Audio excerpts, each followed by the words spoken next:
Today we're going to change the toner on your Brother HL-L6200DW. Open the front cover.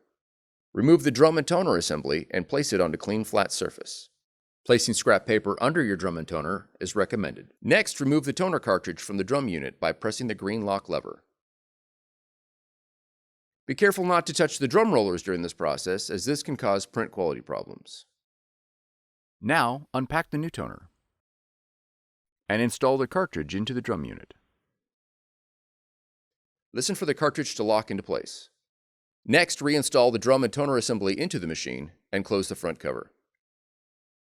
For more tutorials, FAQs, and videos, visit us at www.brother-usa.com. If you found this video helpful, be sure to subscribe. Thank you for choosing Brother.